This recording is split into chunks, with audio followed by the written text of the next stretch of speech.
നമസ്കാരം. പ്രാദേശിക വാർത്തകൾ വായിക്കുന്നത് നിമിഷ. പ്രധാന വാർത്തകൾ.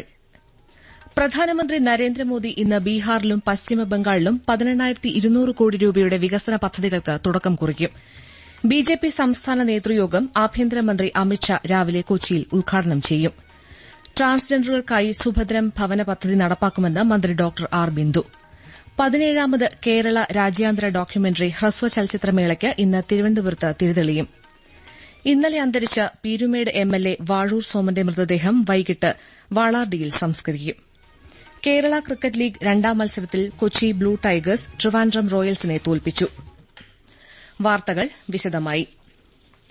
പ്രധാനമന്ത്രി നരേന്ദ്രമോദി ഇന്ന് ബീഹാറിലും പശ്ചിമബംഗാളിലും വിവിധ വികസന പദ്ധതികൾക്ക് തുടക്കം കുറിക്കും. രാവിലെ ബീഹാറിലെ ഗയയിൽ 13,000 കോടി രൂപയുടെ വികസന പദ്ധതികൾക്ക് അദ്ദേഹം തറക്കല്ലിടുകയും പൂർത്തിയായവ നാടിന് സമർപ്പിക്കുകയും ചെയ്യും. ഗംഗാനദിക്ക് കുറുകെ 2 കിലോമീറ്റർ നീളത്തിൽ നിർമ്മിച്ച ആൻഡാസിമാരിയ 6-വരി പാലമാണ് പ്രധാനമന്ത്രി ഉദ്ഘാടനം ചെയ്യുന്ന വൻ പദ്ധതി. ബക്സർ താപവൈദ്യുത നിലയവും മുസാഫർപൂരിൽ ഹോമി ഭാഭ ക്യാൻസർ ആശുപത്രിയും ഗവേഷണ കേന്ദ്രവും പ്രധാനമന്ത്രി ഉദ്ഘാടനം ചെയ്യും. ഗയയ്ക്കും ഡൽഹിക്കും ഇടയിലെ അമൃത് ഭാരത് എക്സ്പ്രസും വൈശാലിക്കും കൊഡർമയ്ക്കും ഇടയിലെ ബുദ്ധിസ്റ്റ് സർക്യൂട്ട് ട്രെയിനും പ്രധാനമന്ത്രി ഫ്ളാഗ് ഓഫ് ചെയ്യും. വൈകിട്ട് കൊൽക്കത്തയിൽ 5,200 കോടി രൂപയുടെ വികസന പദ്ധതികൾക്കും പ്രധാനമന്ത്രി തുടക്കം കുറിക്കും. പ്രധാനമന്ത്രി നരേന്ദ്രമോദി ഫ്രഞ്ച് പ്രസിഡന്റ് ഇമ്മാനുവൽ മാക്രോണുമായി ഉക്രൈനിലെയും പശ്ചിമേഷ്യയിലെയും സംഘർഷങ്ങൾക്ക് സമാധാനപരമായ പരിഹാരമുണ്ടാക്കുന്ന വിഷയം ടെലിഫോണിൽ ചർച്ച ചെയ്തു. മേഖലയിൽ സമാധാനവും സുസ്ഥിരതയും എത്രയും വേഗം ഉറപ്പാക്കുന്ന യത്നങ്ങൾക്ക് രാജ്യം പ്രതിബദ്ധമാണെന്ന് പ്രധാനമന്ത്രി നരേന്ദ്രമോദി സംഭാഷണത്തിൽ അറിയിച്ചു. ഉഭയകക്ഷി സഹകരണ വിഷയവും ഇരു നേതാക്കളും ചർച്ച ചെയ്തു. ഇന്ത്യ യൂറോപ്യൻ യൂണിയൻ സ്വതന്ത്ര വ്യാപാര കരാർ എത്രയും വേഗം പൂർത്തീകരിക്കുന്നതിന് ഇമ്മാനുവൽ മാക്രോൺ എല്ലാ പിന്തുണയും ഉറപ്പു നൽകി. പാർലമെന്റ് പാസാക്കിയ ഓൺലൈൻ ഗെയിമിംഗ് ബിൽ ഇന്ത്യയെ ഗെയിമിംഗിന്റെയും കണ്ടെത്തലിന്റെയും പുതിയ സൃഷ്ടികളുടെയും കേന്ദ്രമാക്കി മാറ്റാൻ ഗവൺമെന്റ് പുലർത്തുന്ന പ്രതിബദ്ധതയ്ക്ക് തെളിവാണെന്ന് പ്രധാനമന്ത്രി നരേന്ദ്രമോദി പറഞ്ഞു. ഗവൺമെന്റ് ഇ സ്പോർട്സിനെയും ഓൺലൈൻ സോഷ്യൽ ഗെയിമുകളെയും പ്രോത്സാഹിപ്പിക്കും. ഓൺലൈനിലൂടെ പണം തട്ടുന്ന ഗെയിമുകളിൽ നിന്ന് സമൂഹത്തെ ബിൽ രക്ഷിക്കുമെന്നും നരേന്ദ്രമോദി സമൂഹമാധ്യമ പോസ്റ്റിൽ കുറിച്ചു. ബിജെപി സംസ്ഥാന നേതൃയോഗം ആഭ്യന്തരമന്ത്രി അമിത്ഷാ രാവിലെ കൊച്ചിയിൽ ഉദ്ഘാടനം ചെയ്യും. പാലാരിവട്ടത്ത് റിനയ് കൊച്ചിയിലെ നേതൃയോഗത്തിൽ ബിജെപി സംസ്ഥാന പ്രസിഡന്റ് രാജീവ് ചന്ദ്രശേഖർ അധ്യക്ഷനായിരിക്കും. തദ്ദേശ സ്ഥാപന തെരഞ്ഞെടുപ്പ് മുന്നൊരുക്കങ്ങൾ അമിത്ഷാ വിലയിരുത്തും. കേന്ദ്ര സഹമന്ത്രിമാരായ സുരേഷ് ഗോപി, ജോർജ് കുര്യൻ, മുൻ സംസ്ഥാന ഭാരവാഹികൾ, ജില്ലാ പ്രസിഡന്റുമാർ തുടങ്ങിയവർ നേതൃയോഗത്തിൽ പങ്കെടുക്കും. ഇന്നലെ രാത്രി നെടുമ്പാശ്ശേരിയിലെത്തിയ അമിത്ഷായെ ബിജെപി സംസ്ഥാന പ്രസിഡന്റ് രാജീവ് ചന്ദ്രശേഖർ, മുൻ കേന്ദ്ര സഹമന്ത്രി വി മുരളീധരൻ, നേതാക്കളായ ശോഭാ സുരേന്ദ്രൻ, കെ സുരേന്ദ്രൻ തുടങ്ങിയവർ ചേർന്ന് സ്വീകരിച്ചു. ബിജെപി നേതൃയോഗത്തിന് ശേഷം അമിത്ഷാ ഡൽഹിയിലേക്ക് ഉച്ചകഴിഞ്ഞ് യാത്ര തിരിക്കും. സെപ്റ്റംബർ 9 ഉപരാഷ്ട്രപതി തെരഞ്ഞെടുപ്പിന് തെരഞ്ഞെടുപ്പ് കമ്മീഷൻ 2 നിരീക്ഷകരെ നിയമിച്ചു. പഞ്ചായത്ത് രാജ് മന്ത്രാലയത്തിലെ അഡീഷണൽ സെക്രട്ടറി സുശീൽ കുമാർ ലൊഹാനി, ധനമന്ത്രാലയത്തിലെ അഡീഷണൽ സെക്രട്ടറി ഡി ആനന്ദൻ എന്നിവരാണ് നിരീക്ഷകർ. എൻഡിഎ സ്ഥാനാർത്ഥിയായി സിപി രാധാകൃഷ്ണനും ഐഎൻഡിഎ സഖ്യം സ്ഥാനാർത്ഥിയായി ബി സുദർശൻ റെഡ്ഡിയുമാണ് മത്സരിക്കുന്നത്. തെരഞ്ഞെടുപ്പിലെ പത്രികകളുടെ സൂക്ഷ്മ പരിശോധന ഇന്നാണ്. പെട്രോളിയം ഉൽപ്പന്നങ്ങൾക്ക് ബദലായി സുസ്ഥിര ജൈവ ഇന്ധനം പ്രോത്സാഹിപ്പിക്കുന്നതിൽ ഗവൺമെന്റ് മികച്ച നേട്ടം കൈവരിച്ചതായി കേന്ദ്രമന്ത്രി ഹർദീപ് പുരി ഇന്നലെ ലോക്സഭയെ അറിയിച്ചു. ദേശീയ ജൈവ ഇന്ധന നയത്തിലൂടെയാണ് ഈ നേട്ടമുണ്ടാക്കിയതെന്നും എഥനോൾ ചേർത്ത പെട്രോൾ കർഷകർക്കും ഉപഭോക്താക്കൾക്കും ലാഭമുണ്ടാക്കുന്നതാണെന്നും കേന്ദ്രമന്ത്രി വിശദീകരിച്ചു. കഴിഞ്ഞ ജൂലൈ വരെ 1,25,000 കോടിയിൽ പരം രൂപ കർഷകർക്ക് ലഭ്യമാക്കാൻ കഴിഞ്ഞു. വിദേശ നാണ്യ വിനിമയത്തിൽ 1,44,000 കോടി രൂപ ലാഭമുണ്ടാക്കാൻ കഴിഞ്ഞുവെന്നും കേന്ദ്രമന്ത്രി അറിയിച്ചു.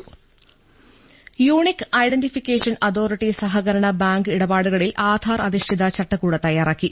380 സഹകരണ ബാങ്കുകൾക്ക് ഈ സൌകര്യം ലഭ്യമാകുമെന്ന് ഇലക്ട്രോണിക്സ് ഐടി മന്ത്രാലയം അറിയിച്ചു. ഇതിലൂടെ സഹകരണ ബാങ്കുകൾക്ക് സുരക്ഷിതമായും വേഗത്തിലും ഇടപാടുകാർക്ക് തടസ്സമില്ലാത്ത സേവനങ്ങൾ നൽകാനാകുമെന്ന് യുഐഡിഎ അറിയിച്ചു. ഗ്രാമ അർദ്ധ നഗര മേഖലകളിൽ KYCയും മുഖം തിരിച്ചറിയൽ സംവിധാനവും ലഭ്യമാകും. പ്രാദേശിക വാർത്തകളാണ് കേൾക്കുന്നത്. ട്രാൻസ്ജെൻഡറുകൾക്കായി സുഭദ്രം ഭവന പദ്ധതി നടപ്പാക്കുമെന്ന് മന്ത്രി ഡോക്ടർ ആർ ബിന്ദു അറിയിച്ചു. കോഴിക്കോട്ട് വർണ്ണപ്പകിട്ട് സംസ്ഥാന ട്രാൻസ്ജെൻഡർ കലോത്സവം ഉദ്ഘാടനം ചെയ്യുകയായിരുന്നു മന്ത്രി. വീട് നിർമ്മാണത്തിന് 6 ലക്ഷം രൂപയും ലൈഫ് ഭവന പദ്ധതിയിൽ ഉൾപ്പെട്ടവർക്ക് ഗ്യാപ് ഫണ്ടായി 2 ലക്ഷം രൂപയും നൽകും. സ്ഥലം വാങ്ങി വീട് വെക്കുന്നതിന് അംഗീകൃത ധനകാര്യ സ്ഥാപനത്തിൽ നിന്ന് 15 ലക്ഷം രൂപ വരെ വായ്പ ലഭ്യമാക്കുമെന്നും പലിശ വിഹിതം ഗവൺമെന്റ് അടയ്ക്കുമെന്നും മന്ത്രി അറിയിച്ചു. നടിയും എഴുത്തുകാരിയുമായ രേവതി വിശിഷ്ടാതിഥിയായിരുന്നു. വിവിധ മേഖലകളിൽ മികവ് തെളിയിച്ചവർക്ക് ട്രാൻസ് പുരസ്കാരങ്ങൾ മന്ത്രി വിതരണം ചെയ്തു. ഓൺലൈൻ ഗെയിമിംഗ് നിയന്ത്രണ ബിൽ പാർലമെന്റ് അംഗീകരിച്ചതിനെ അധ്യാപകരും വിദ്യാർത്ഥികളുമടക്കം കേരളത്തിന്റെ വിവിധ ഭാഗങ്ങളിലെ പൊതുസമൂഹം സ്വാഗതം ചെയ്യുകയാണ്. ആകാശവാണി തിരുവനന്തപുരം ലേഖകൻ എം സ്മിതിയുടെ റിപ്പോർട്ട്. തങ്ങളുടെ ചുറ്റുമുള്ളവർക്കുണ്ടായ ദുരനുഭവങ്ങളുടെ പശ്ചാത്തലത്തിലും ഓൺലൈൻ ഗെയിമിംഗിന് അടിമപ്പെട്ടവർ അനുഭവിക്കുന്ന ദുരിതങ്ങളെക്കുറിച്ചുള്ള അറിവിന്റെ അടിസ്ഥാനത്തിലും പുതിയ നിയമനിർമ്മാണത്തെ വിവിധ മേഖലകളിലുള്ളവർ സ്വാഗതം ചെയ്യുകയാണ്. ഒറ്റപ്പാലം വേങ്ങശ്ശേരിയിൽ നിന്ന് ഗിരീഷാണ് സംസാരിക്കുന്നത്. ഓൺലൈൻ ഗെയിമിംഗ് നിരോധന ബിൽ കൌമാരക്കാരുടെ രക്ഷിതാവെന്ന നിലയിൽ ഞാൻ അതിനെ അഭിനന്ദിക്കുകയാണ്. പല കുട്ടികളും ഓൺലൈൻ ഗെയിമിന് അടിമയായി വീട്ടുകാരെ അറിയാതെ തന്നെ വലിയ തോതിൽ പണം നിക്ഷേപിക്കുകയും അത് കുടുംബങ്ങളിൽ സാരമായ സാമ്പത്തിക ബാധ്യത ഉണ്ടാക്കുകയും ചെയ്തിരിക്കുന്നതായിട്ട് ശ്രദ്ധയിൽപ്പെട്ടിട്ടുണ്ട്. മട്ടാഞ്ചേരിയിൽ നിന്നുള്ള BA 3ാം വർഷ വിദ്യാർത്ഥിനിയായ ഫാത്തിമ മുസ്തഫ.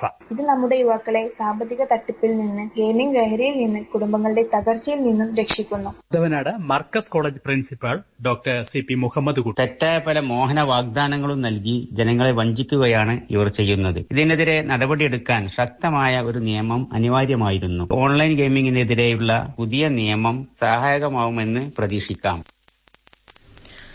സംസ്ഥാന ചലച്ചിത്ര അക്കാദമിയുടെ 17ാമത് കേരള രാജ്യാന്തര ഡോക്യുമെന്ററി ഹ്രസ്വ ചലച്ചിത്രമേളയ്ക്ക് ഇന്ന് തിരുവനന്തപുരത്ത് തിരിതെളിയും.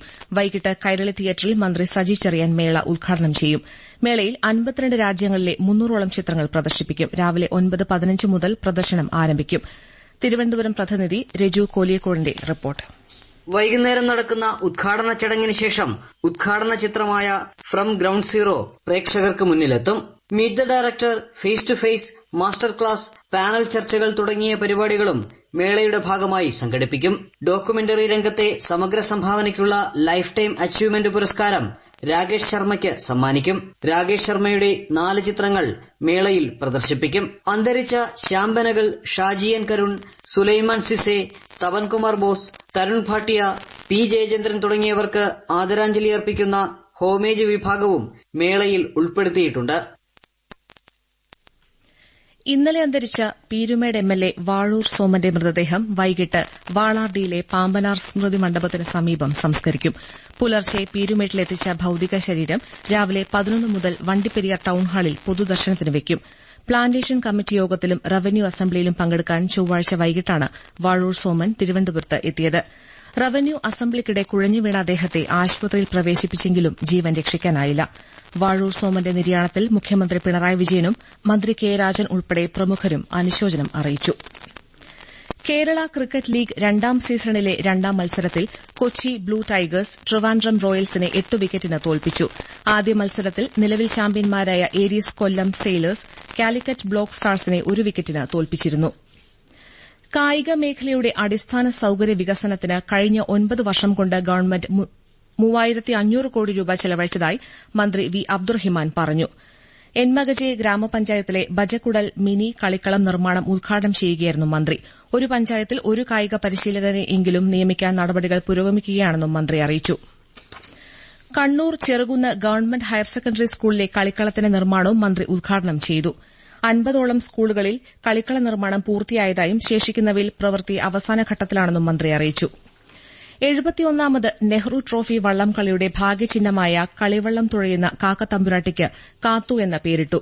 പേര് പതിച്ച ഭാഗ്യചിഹ്നം കളക്ടറേറ്റ് കോൺഫറൻസ് ഹാളിൽ മന്ത്രി പി പ്രസാദ് പ്രകാശനം ചെയ്തു. 347 എൻട്രികളിൽ നിന്നാണ് കാത്തു എന്ന പേര് തിരഞ്ഞെടുത്തത്. സമ്പൂർണ്ണ UDID രജിസ്ട്രേഷൻ ജില്ലയായി കോഴിക്കോടിനെ ഇന്ന് പ്രഖ്യാപിക്കുമെന്ന് മന്ത്രി ഡോക്ടർ ആർ ബിന്ദു അറിയിച്ചു. ഭിന്നശേഷിക്കാരുടെ എണ്ണത്തിൽ 3ാം സ്ഥാനമാണ് കോഴിക്കോടിന്. പ്രധാന വാർത്തകൾ വീണ്ടും. പ്രധാനമന്ത്രി നരേന്ദ്രമോദി ഇന്ന് ബീഹാറിലും പശ്ചിമബംഗാളിലും 18,200 കോടി രൂപയുടെ വികസന പദ്ധതികൾക്ക് തുടക്കം കുറിക്കും. BJP സംസ്ഥാന നേതൃയോഗം ആഭ്യന്തരമന്ത്രി അമിത്ഷാ രാവിലെ കൊച്ചിയിൽ ഉദ്ഘാടനം ചെയ്യും. ട്രാൻസ്ജെൻഡറുകൾക്കായി സുഭദ്രം ഭവന പദ്ധതി നടപ്പാക്കുമെന്ന് മന്ത്രി ഡോക്ടർ ആർ ബിന്ദു.